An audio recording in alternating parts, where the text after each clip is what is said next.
Hello, today we're going to continue our two-part series on population dynamics. I hope you all have watched the assigned video on the Grameen Bank. That will play a factor in this video, and it will also be part of upcoming class discussion. All right, first of all, I want to, before we go into great detail and start to look at what's going on in countries, it's important for us to define what replacement level fertility is.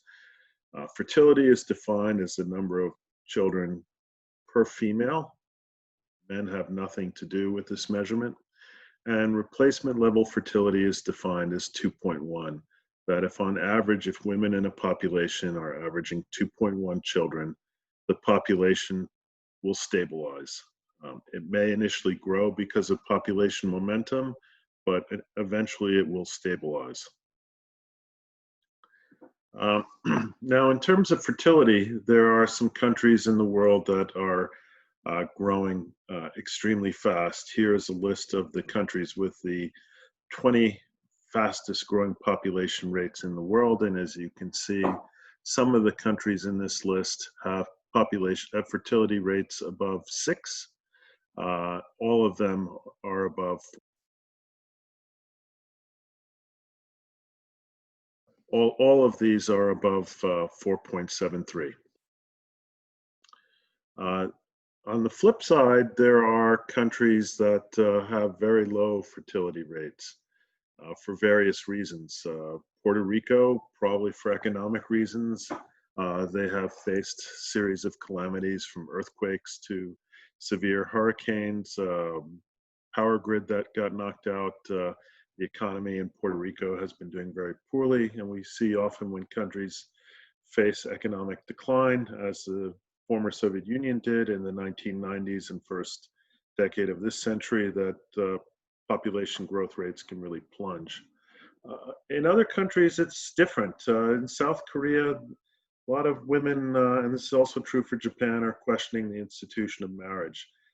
These are still cultures where there's a very strong patriarchy, and many young women who have modern views of the world do not want to enter into this kind of arrangement where they feel they will lose a lot of their rights and privileges. So there's various reasons why countries can have low population growth rates. This is kind of a new list. We were to go back and look at who the countries have been over the last 20, 30 years with extremely low population growth rates. Those would include Italy, Spain, Germany, just to name a few. Russia, Japan also have for a long time had very low population growth rates. So countries like Japan and Italy that have had low population growth rates for some time now are seeing declining populations. I've used the term population momentum. We'll look at this again when we look at a population pyramid, but it's the idea that even if a population achieves replacement level fertility tomorrow, it probably will continue to grow because most countries in the world, their population distribution is still weighted towards the very young, people under the age of 20, 25, which means that there's still a lot of built-in momentum in terms of reproduction. So as people get older and people are living longer now, so as this big base of young people get older, they not only will have children, but unlike their grandparents, they will probably live into their 60s and 70s. So that's what will cause the human population to grow, regardless of how successful we are at reducing fertility. Just to define where we are today, there are 7.8 billion people alive. We currently have a growth rate of 1.05%.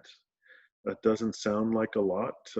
That's not the kind of growth rate that will set me up for retirement. But if I had $7.8 billion, I'd be very happy with that rate of, with that return in terms of what my retirement would look like. So because we're talking about such a large number, 7.8 billion, this low growth rate of 1.05% is still adding enormous amounts of people every year to our population. The good news it's going down. It hit a peak in the mid 70s of 2.0, and it's been going down since, but this is still a number that's increasing. It's still positive. So as long as we're not near zero, we can expect that we're going to see lots of population growth. Okay, what reduces fertility? A few important factors. One, the world has seen a big change in the role that technology plays, and technological changes have increased the value of education. Now, to be successful in the world, it's important to have some, if not a fair amount of education. In many parts of the world, as countries become more affluent, cost of education has been getting lower. And this is also, as the cost of education becomes lower because countries adopt universal education or something close to it, this opens the door for girls to get an education. Also related to education is that often, especially higher education, costs money. And having lots of children, it's difficult for especially lower income and even middle income families to afford to give their children opportunities. So education is often one of the drivers that pushes people to have smaller families. Another big factor is falling child mortality. Along with countries that have adopted some form of social security. This has reduced the insurance demand for children. The idea of having to have enough children to take care of you when you get older if something happens to you. There's a cultural lag. It's taken a while for people, often a generation or two, to realize that most children will live to adulthood, but after a while that kicks in and provides an incentive to have fewer children. As families urbanize, today more than half the world's population lives in the city, and by the time you're middle age, that number will look more like 70%. There are many disadvantages to having a large family in a city. Children in cities generally don't contribute to household finances and are burden on household finances, so that's a big incentive as to having smaller families. And then there's an anthropological term I learned. I'm not sure if it's even used very much anymore. It's called agricultural involution, but it's the idea that as plots in rural areas become more and more crowded, as plots become divided and the number of people that to be supported on a given unit of land is growing, a larger family size essentially means a decreasing marginal return on labor. And to translate that, it means that there's less food to go around. Large family means that people are getting hungry. So these are some of the important factors that are helping to reduce fertilities. There are other factors, and we'll be looking at those too. All right, so I want to distinguish between an important term, desired versus realized or actual fertility. First of all, desired fertility, we often take it to be how many children a woman wants to have, but a problem arises when there's a big gap between what men and women want.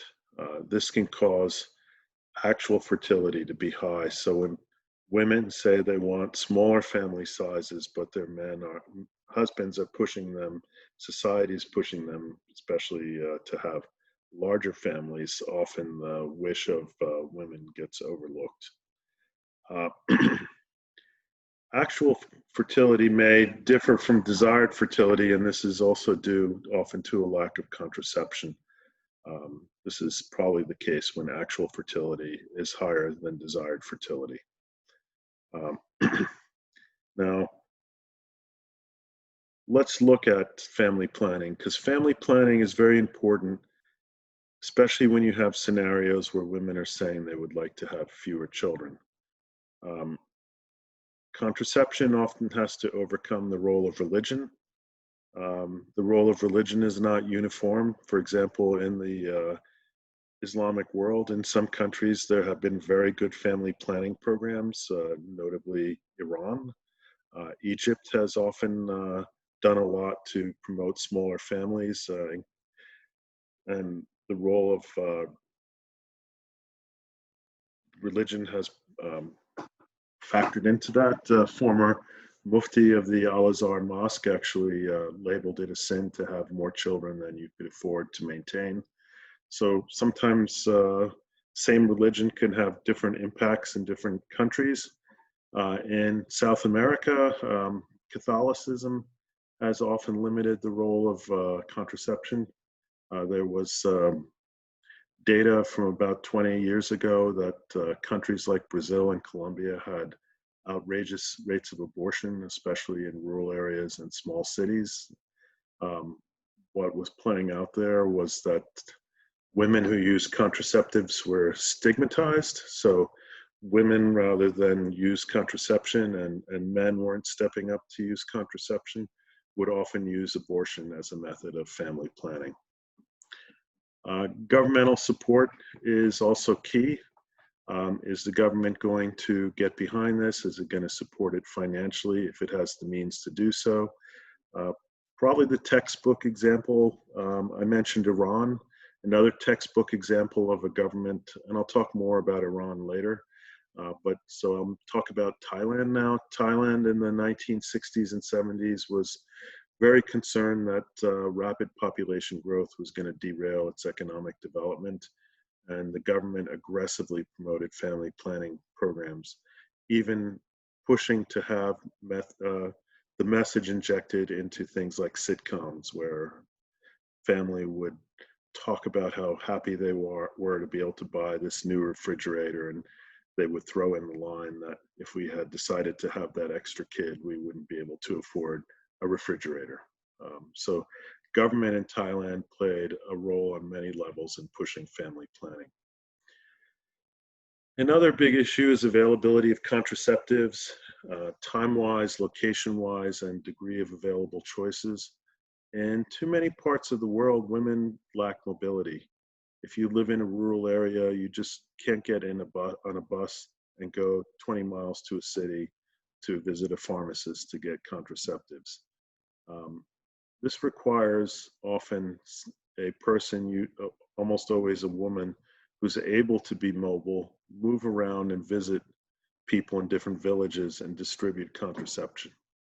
Um, in places and countries where seen contraception have a big impact on reducing fertility, there have often been programs organized by the government or by outside NGOs that have paid local people, local women, to play the role of distributors. Accessibility is important, so that's why often paying somebody to go house to house is very important. Um, but often with regards to acceptability, men get in the way. Men often are much more conservative than women. Often they derive a great deal of status from having many boys, tend to view family planning as a threat to their status and often fight it. So men can be a real problem when it comes to acceptability, and same thing goes for religion. Um, Agreeability, that's also important uh, from a pleasure, but also from a health perspective. There are many examples of contraception being pushed on populations, often against their will. The most notable case is India during the 1970s, where many lower caste, lower income rural women were sterilized, either without their consent after giving birth, or their state of poverty was taken advantage of and they were given some meager bribe to be sterilized. This created, actually in India, huge backlash in rural areas against government-led family planning. Price. is really important.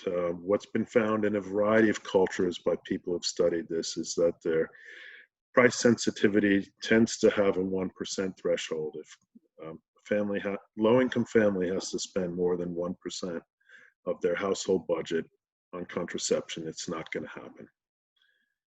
What this means is that in low-income countries and in areas of low-income populations, there's a need to subsidize for a subsidy, and low-income countries, the subsidy will need to come from abroad. There also, one of the things that has set back global family planning has been that the United States, which actually began as a leader on this issue back in the 1950s and 60s, this has become part of our culture wars, beginning with the election of Ronald Reagan. Since the 1980, our willingness to contribute to global family planning has depended on which party is in power. When George Bush II was in power, we even cut our contributions off to the UN Population Fund. Not to mention that since 1980, the US has not contributed directly through USAID as we used to do in the past.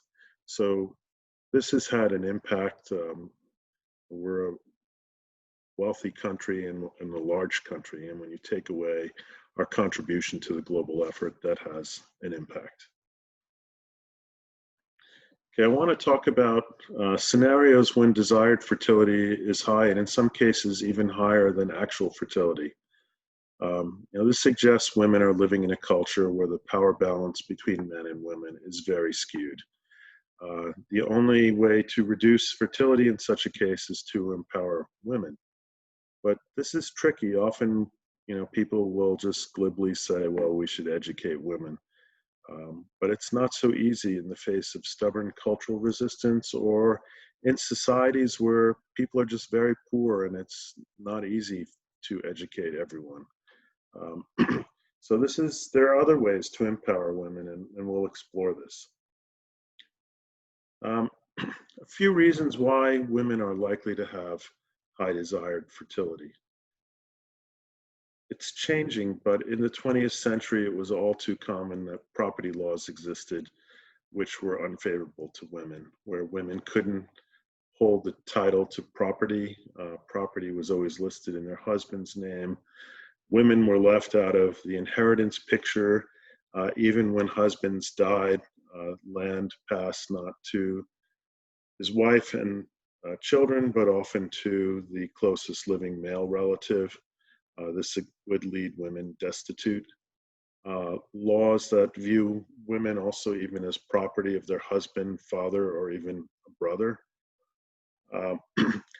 Many countries, this has been changing in the last 20 years, but especially Islamic countries had very easy divorce laws where women could be left easily destitute with their children. When you live under threats like this, when you have no right to property, when your husband can leave you destitute so easily, it makes people feel gives them a sense of powerlessness and leaves them very vulnerable. And it also then makes people compliant. So if it's expected from you that you're supposed to have lots of children, and that's the only choice given to you, you will do that. And then society, often traditional societies, determined a woman's status based on the number of children she has, and especially the number of male children. In too many societies, women marry off and take care of their husband's parents. So boys tend to stick around even if they get married. So that's one of the reasons. There are many others why boys tend to be preferred. And again, in a world where children were not likely to make it to adulthood, it was important to have not just a boy, but several spares. In a place where women lack power, a woman can come to define herself as a wife and mother and determine her own self-worth based on the picture society is giving her.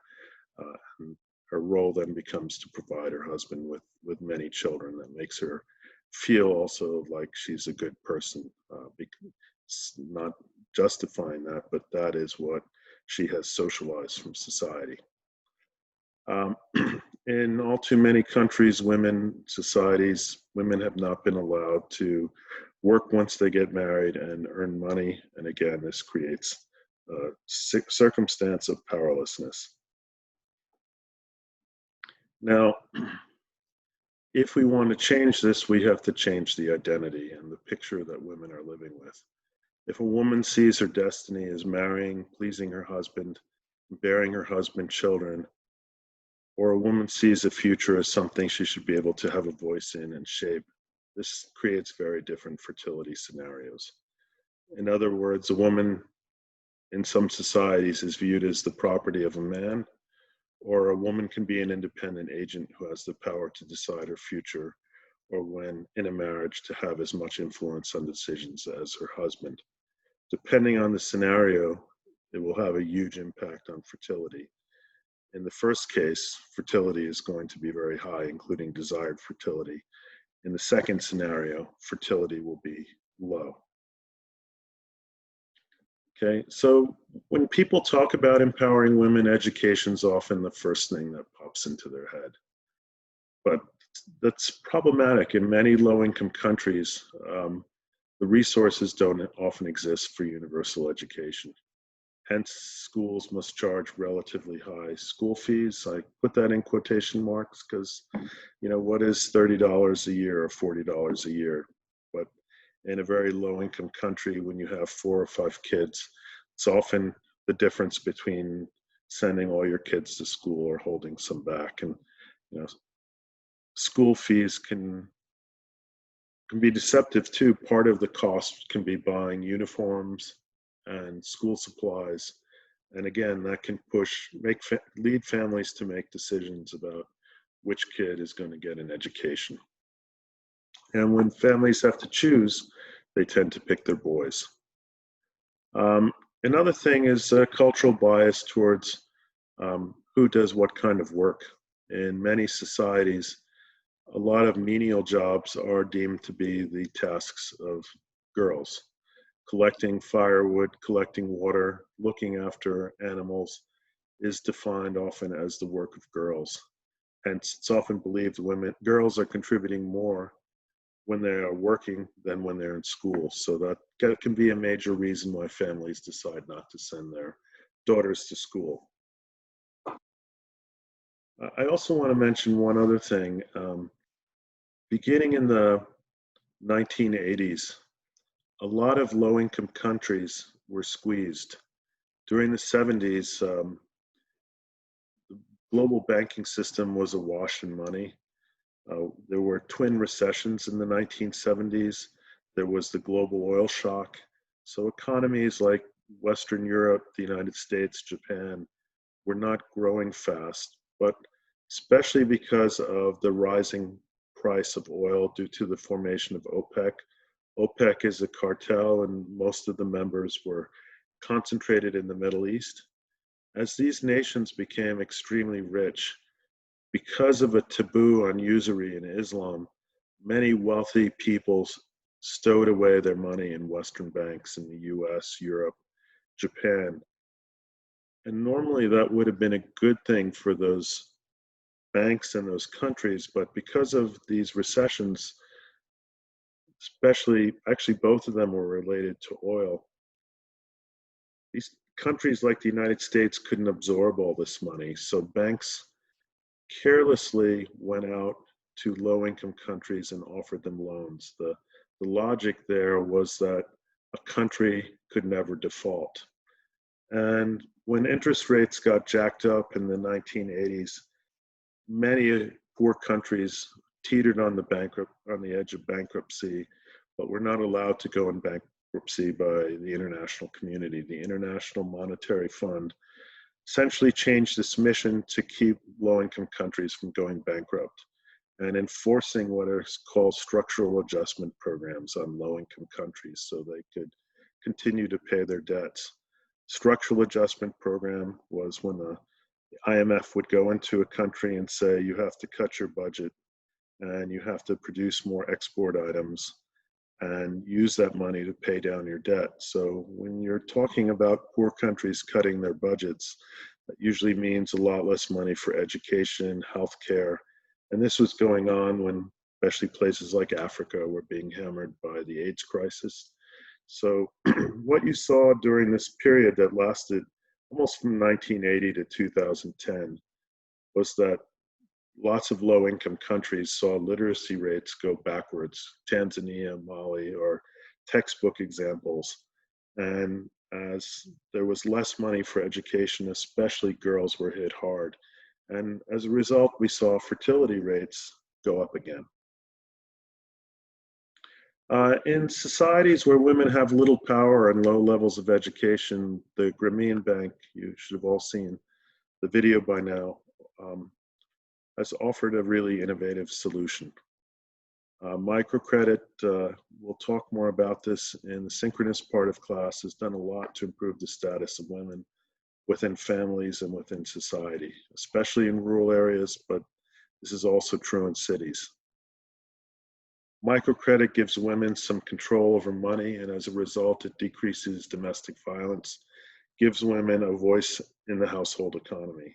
And this often is good for economic development, since women, much more so than men, are likely to plow money back into the household economy. That's into the mouths, education, healthcare, well-being of their children. There have been studies in countries like in rural India that show women will plow twice as much money if given control back into investing in their family than men. That's a huge discrepancy. And by creating higher levels of human capital, educating their children better, this actually becomes a force for economic development in the country. One of the things that's been noticed is that women who receive microcredit loans, even if they're illiterate, often become champions of the education of their daughters. And the Grameen Bank has the data that shows many daughters from rural areas of Grameen Bank lenders have gone to universities and even achieved high status professions like physicians, teachers, and civil servants. So now I want to look at some population dynamics from around the world. Not everything is uniform, and actually some countries suffering from too rapid population growth, but others are suffering from a decline that is fairly steep and can be pretty punishing. And we'll look at how that can be. All right, we're going to look at some population pyramids. As you can see, the information for men and women are divided on different sides. And then it's done in segments of intervals of 5. And this may not look like it reveals that much, but right here, what you can see is a very young population. This looks kind of like the picture of the world at large, which is why there's so much population momentum still built in. Average person alive today in the world is young. That might not be the case in every country, but when you aggregate across the world, we have disproportionate number of young people who have either not started in their ages of reproduction or are not finished yet. All right, I'm going to take a look at some different countries, and I'd like to start out with Mali. Mali, you can see, has an incredibly young population today. Its population is currently 20 million. The data predicts that it will grow to 42 million by 2050. Its fertility rate is currently 5.7. It's predicted to decline to 3.2. But Mali is predicted, given the larger population, that it will maintain a growth rate of 2.9%. Now, this is troubling. Partly, Mali is a country where women still have a very unequal degree of power compared to men. But this is also troubling because Mali is a Sahel country. The Sahel countries are those on the edge of the Sahara. Part of Mali is in the Sahara. As the Sahara expands, that's going to make agriculture more and more difficult. Um, Mali is a poor country. A large percentage of the population lives under $2 and even $1 a day. Makes it very difficult for them to be able to import the food they need. And on top of that, when you have such a large number of young people, makes it very difficult for the small amount of working people to support not just their families, but through taxes, the infrastructure that's needed to pay for things like schools. Now, even in an ideal world where there are plenty of jobs, it would be hard to see where the young people of Mali are going to find work in the future. But there are even greater challenges today in that, unlike in the past when new innovations were creating many new employment opportunities, first in industry and then in services, today we live in a world where technology is wiping out jobs through things like automation, and now the rise of artificial intelligence threatens to eliminate a huge number of jobs. And there's nothing really on the horizon that shows that it will create new buckets of jobs for people in the future. So the problem with a country like Mali that's already extremely poor and has a rapidly growing population is that it's kind of caught in a poverty trap where it's going to be with universal low incomes, it's going to be hard for it to lift itself out of poverty. Then when you think about large numbers of people, but especially men, without economic opportunity, this becomes a recipe for violence, for either crime, organized violence, or just outright civil war, because it's very difficult to see how even the best government can maintain legitimacy by delivering to the population what it wants and feels it needs. And then when you throw in the fact that all around the world, we're actually seeing a lot of bad governance, this is a recipe for civil war, civil wars that can spill over, can create the seeds of global terrorism. This is a scary scenario.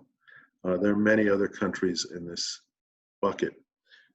Nigeria is on its way to becoming one of the global bigs in terms of population. Nigeria's population is currently 214 million.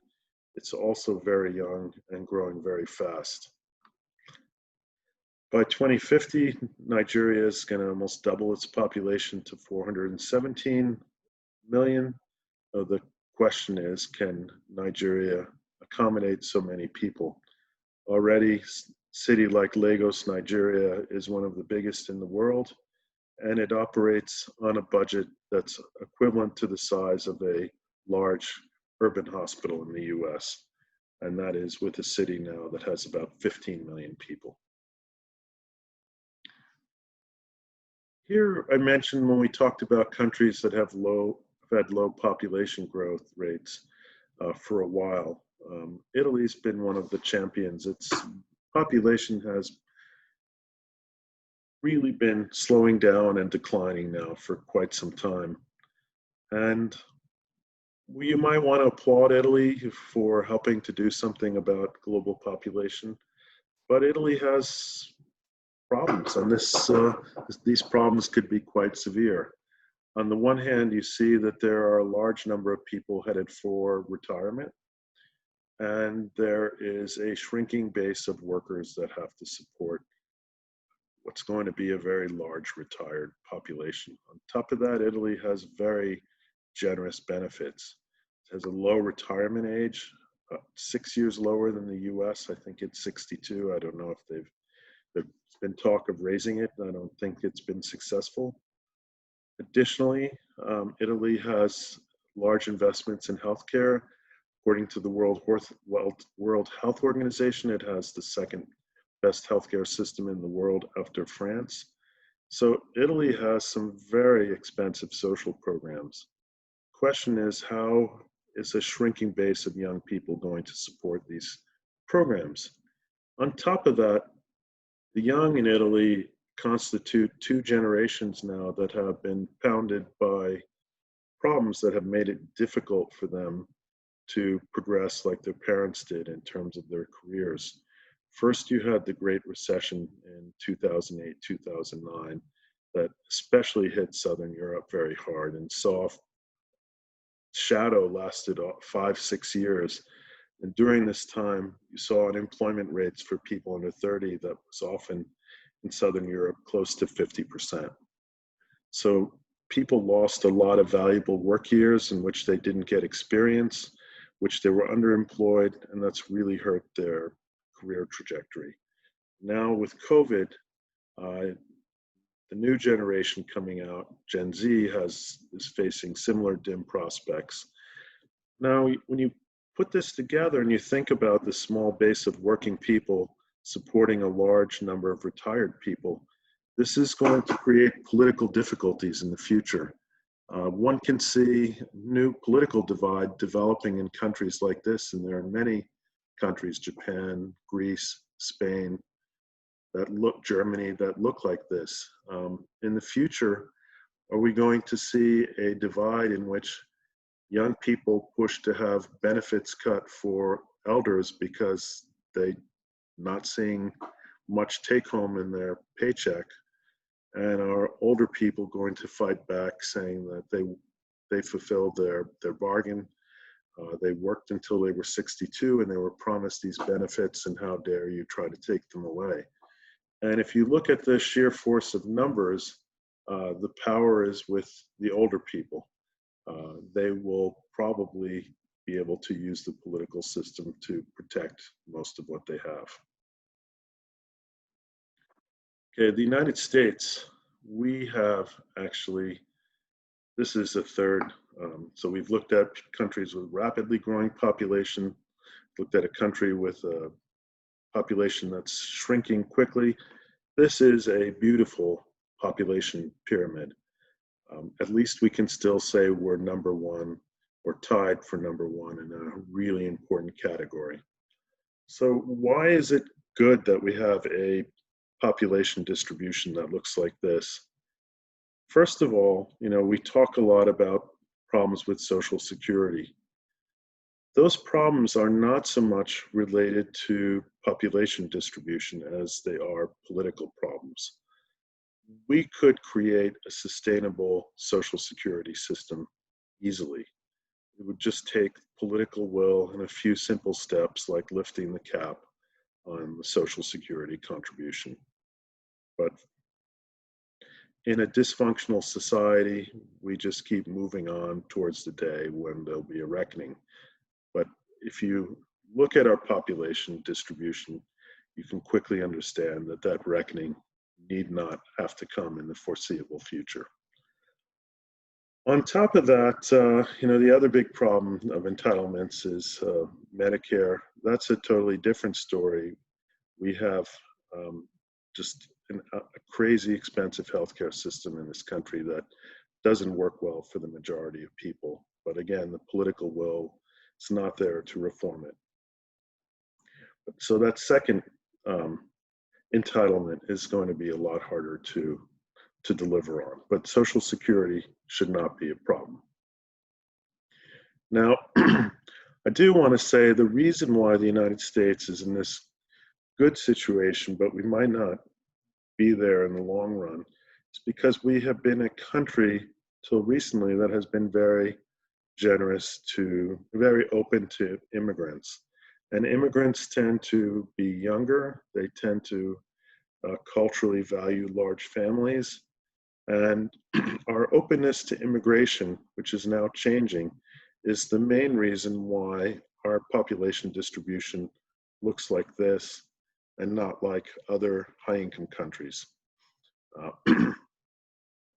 And we can talk a lot about immigration, but immigration just getting a bad rap lately, has contributed a lot to the US, especially if you look at new business creation patents.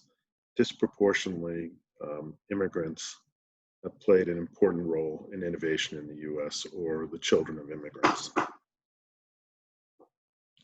So we mentioned we're number one or tied for number one. France is our competitor. But France, even though we think of France and lots of immigrants, they've not been as open to immigration in spite of, seems like lots of North Africans. Um, they have been nowhere as open as the US. So the question then becomes, how has France been able to do this? And France has been able to do this with the most generous policies in the world towards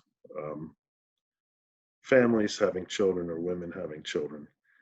You basically are bribed to have children in France. You get not only money from the state, you get benefits like, this is true in most European countries, very long leave time can be split, that is split between husband and wife, guaranteed return to your job, free childcare, and encouragement of women who, in the US, for example, women see taking time off to take care of children as a blow to their career. In France, women are given the resources to be able to upgrade their skills, to go back, get more education. There are many reasons, there are many ways in which France encourages women to have children, and the policy over time has been successful. You compare it to its neighbors, Germany, Spain, you see very different scenario where Spain and Germany, Italy don't have those kind of policies. You see a population that's shrinking pretty fast. Want to look at some unusual demographic structures. The first things that should hit you when you look at this is that there are just a lot more women in Russia than men. This is partly on the top. The explanation is partly wars, partly the forced slave labor, the gulags of Stalin, where people would be worked to death under communism. Since people had no incentive to work under communism, Stalin understood this and made people work hard at the point of a gun. And people were often in the slave labor camps, the gulags, worked to death. And these housed disproportionately men. Men also disproportionately died in World War II, and Russia, which then was driver behind the Soviet Union, suffered unusually high number of fatalities in World War II. The official number is 20 million, but many historians think it was much higher, maybe as high as 40 million, and that Stalin hid the number, the real number, because he didn't want the United States to know how weak Soviet Union was after the war. These numbers further down, though, are not the war, not the Gulag. This is showing the impact of economic dislocation. When Soviet Union collapsed and communism went away, the population wasn't ready for this. They had lived with guaranteed job their entire life, limited competition, and then the economy also just didn't compete very well, so it went into a prolonged depression. In the 1990s, Russians lost more of their wealth than Americans lost during the Great Depression. And in Russia, men responded by drinking, and by drinking lots of alcohol, and that contributed to very high death rate. The death rate for Russians for men around 1990 was so high that the life expectancy had fallen back to what it was at the end of serfdom, about 58-year life expectancy for men. During this period, Russia had a whopping gap between male and female life expectancies. The gap was 16 years. It still has one of the largest gaps in the world between male and female life expectancy. So Russia, seeing a rapid demographic collapse, and Vladimir Putin has instituted programs like in France, to encourage families to have more children. But there are still so many obstacles, so many difficulties in Russia for most people. It's a country it's even more extreme than the US in terms of skewed uh, wealth. That in spite of these programs, Russia's population is still declining, just not as fast as it was. So here's another really interesting one. You could see that Iran was growing incredibly fast. This period in here is when you have the people who are from 25 to about 45 were born already during the time of after the Iranian Revolution, when the Ayatollah Khomeini came to power and Iran instituted a theocracy. This, During this period, there was also a very long war with Iraq that was one of the bloodiest wars since World War II. Over 1 million people died in that war, which actually looked more like World War I, trench warfare, where they fought sometimes for months over a small piece of territory. Um, During this war, Ayatollah Khomeini developed a fixation on encouraging women and families to have more children, talking about their religious and patriotic duty to have lots of children. And society responded with a phenomenal population growth rate. When Ayatollah Khomeini died, the religious leaders who took over afterwards were a little bit more pragmatic. The war was over. They realized that this kind of population growth, as you see from people who are in this category of 30 and above, what happened in that decade, they understood that if it continued, Iran's economy would be caught in a poverty trap.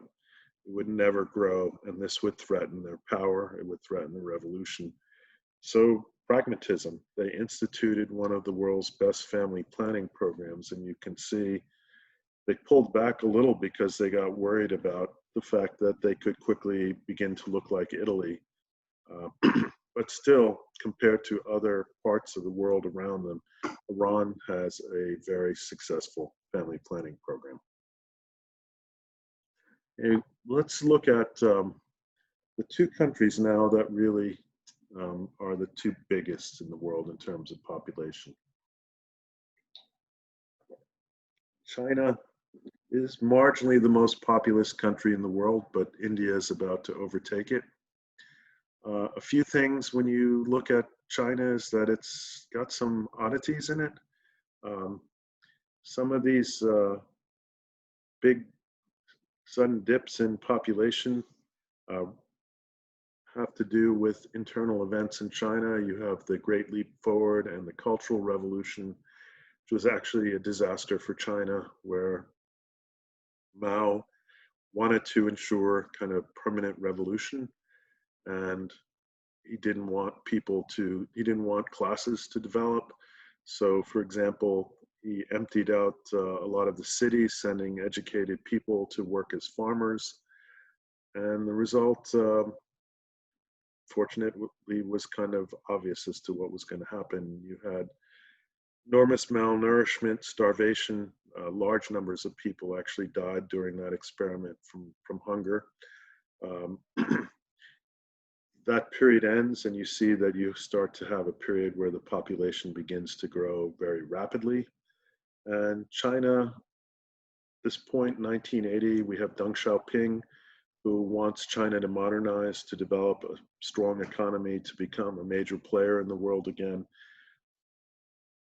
Doesn't want China to be caught in a poverty trap, wants to see rapid economic growth.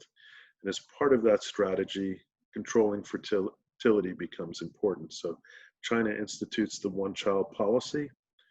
The one-child policy didn't mean that you have two children and you're going to get executed. It meant that if you had more than one child, there were economic sanctions that you would have to deal with. And if you weren't wealthy, those economic sanctions were quite burdensome. So that was a powerful incentive for people not to have more than one child. This has caused a lot of distortion in China. So most families in the recent past wanted to have a boy. Um, in some parts of China, you had you had a lot of selective abortion. As you can see, there are a lot more, if you look at this, a lot more boys than girls on each side. You can check the bars. Um, Also, in some areas like Manchuria, there was a high degree in the rural areas of female infanticide. And what that did is create what's called in China, I think it translates as the little emperor. Boys who have two parents, two sets of grandparents, so six adults doting over the boy. And it's not that the boy is spoiled, this boy is pushed hard to be successful, to get into good colleges. But what's happened is, especially in urban areas, when you have much smaller number of females relative to males, it's created an imbalance in the marriage structure. And over time, women reacted in a clever way. They became more and more choosy. First, they wanted a man with a good job. Then it became a car. Then it was a man should have his own apartment or control over a condo. And parents and grandparents thus would start to worry about, from the time a boy was born, how they were going to pay for him to have his own place so he could get married and give them grandchildren or great-grandchildren. And from the time the boy was young, they would start to save and pool their money.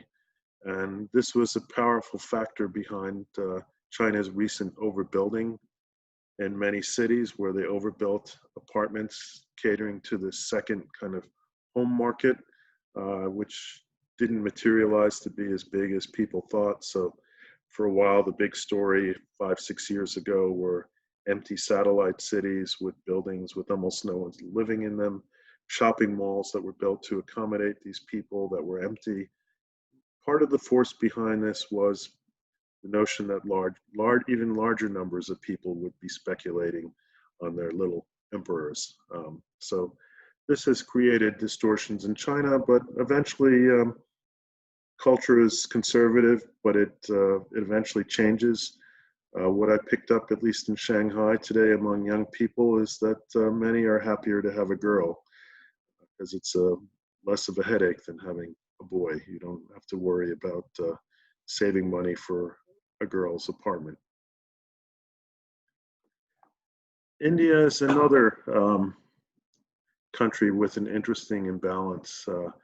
When we looked at Russia, the big imbalance was on the side of females. Here it's on the side of males.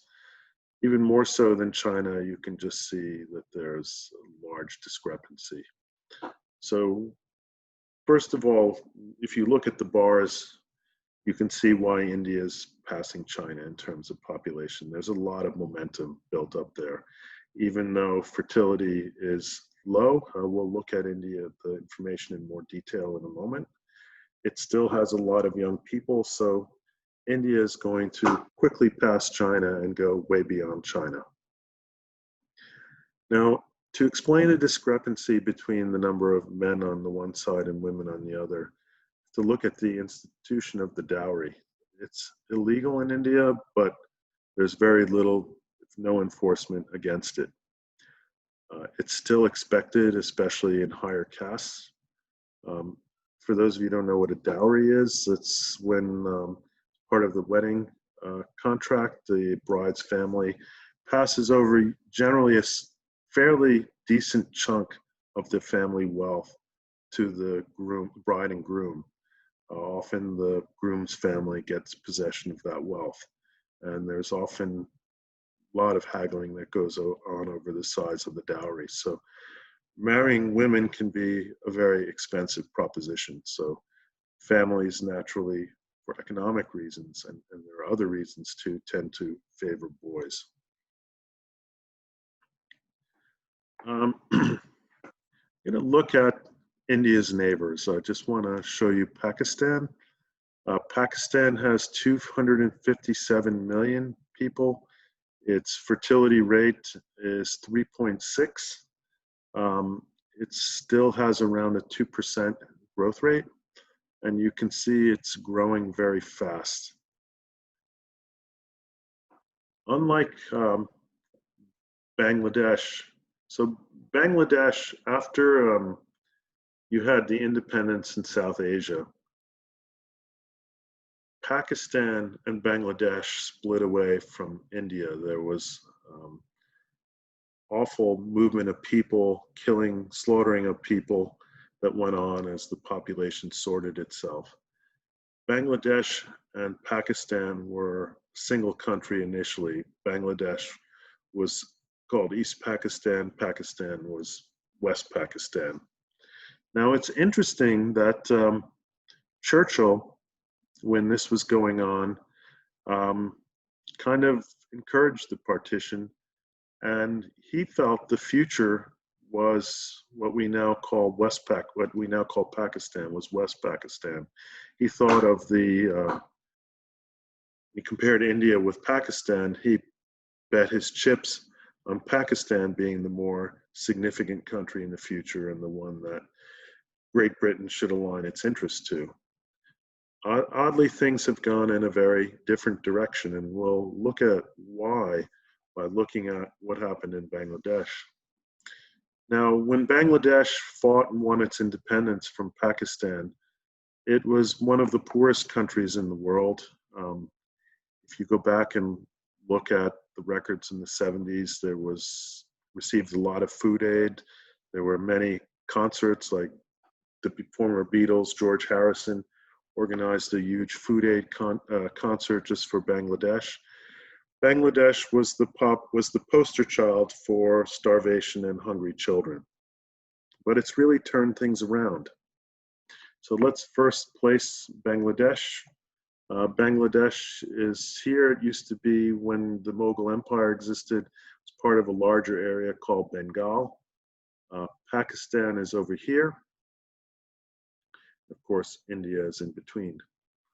So population growth rates for 2020.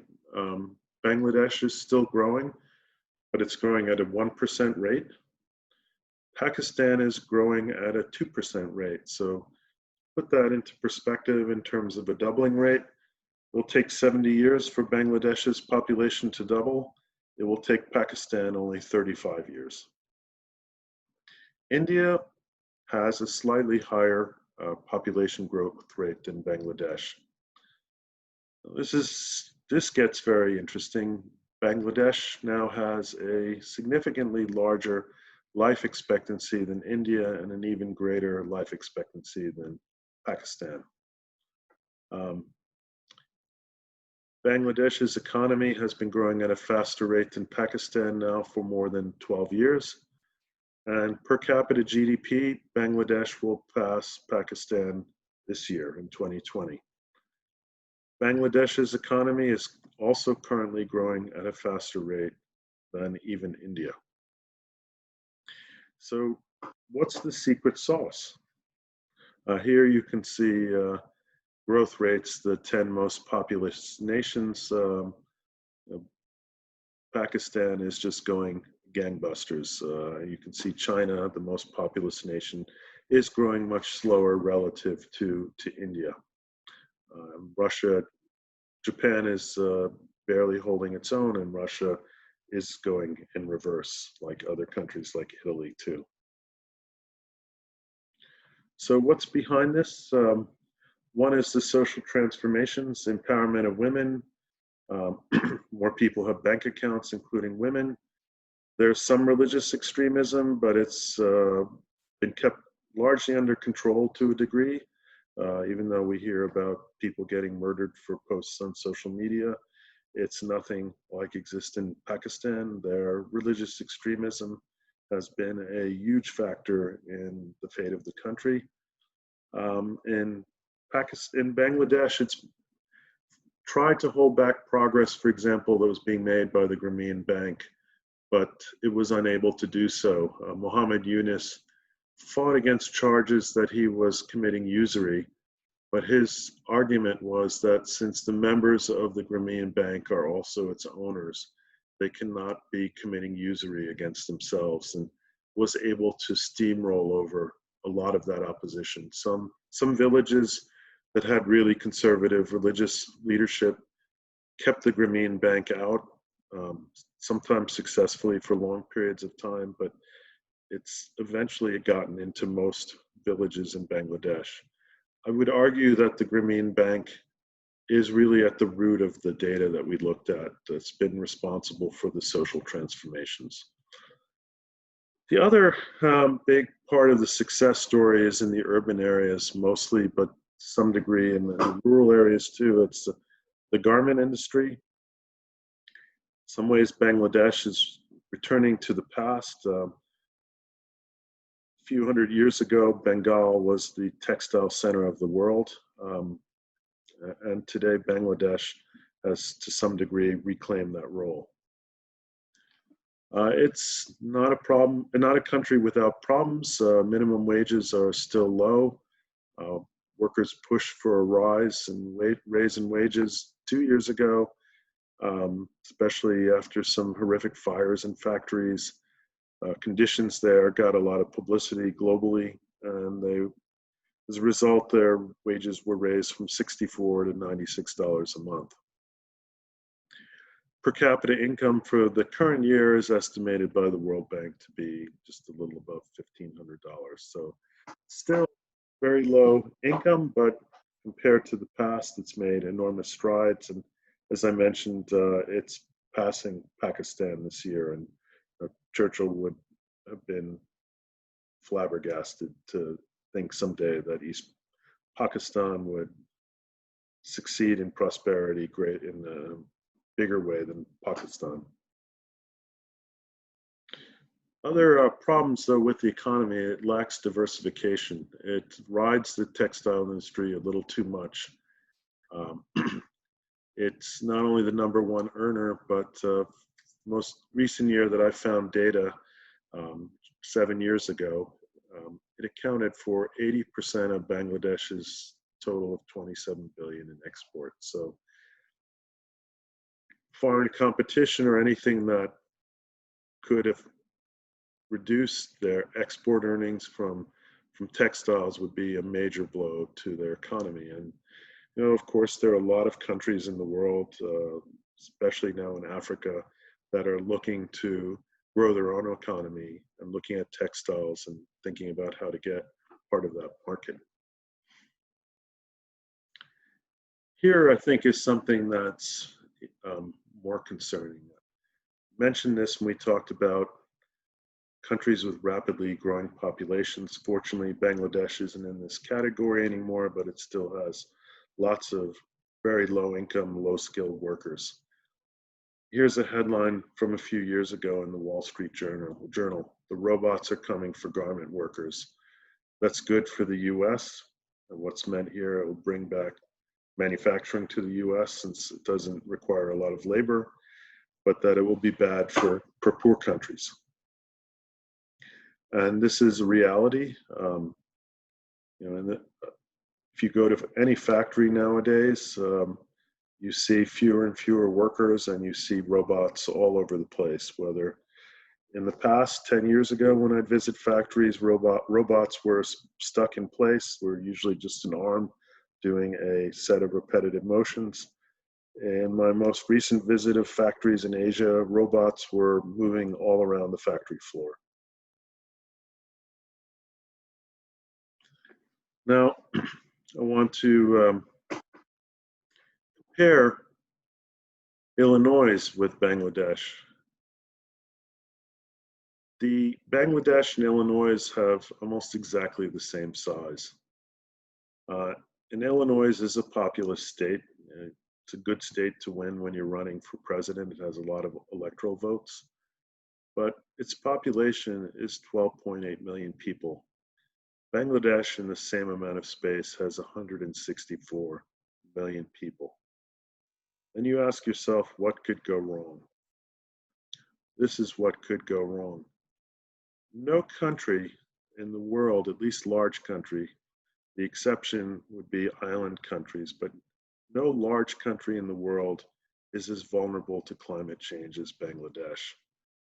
Bangladesh is going to lose a lot of land to sea level rise. And the question is, where are the people going to go? India does not want huge numbers of climate refugees. It's strategizing how to keep them out. Here are the projections for sea level rise. And a 4-foot increase by the end of this century is very much in the cards. Now, not even a 4, but a 3-foot rise would submerge 20% of the country and displace 30 million people. Some scientists are projecting, and more climate change projections, the worst case scenarios tend to be what we're seeing rather than the middle scenarios. So one should not neglect this as something that won't happen. There's a lot of high degree of probability that we could, if we don't start to act, see something like 5 to 6 feet. This would displace up to 50 million people.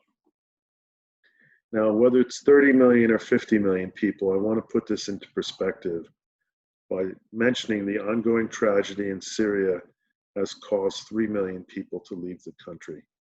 And if you're not familiar with current events, those 3 million people played a major role in destabilizing politics in Europe, partly responsible for Brexit, partly responsible for the rise of right-wing populists coming to power in places like Hungary and Poland, responsible for growing popularity of far-right parties that have some similarities to the fascists of the past. So if 3 million people could create havoc, imagine what 30 to 50 million people will do. So that's part of what I want to get across, is that not only does population affect everything else, but all the other things that are going on in the world are going to also have a huge impact on issues of population, like migration. We'll look at some of the impacts of population in more detail, especially when we look at food security. And thank you very much for listening to this lecture. I look forward to talking about these issues in class.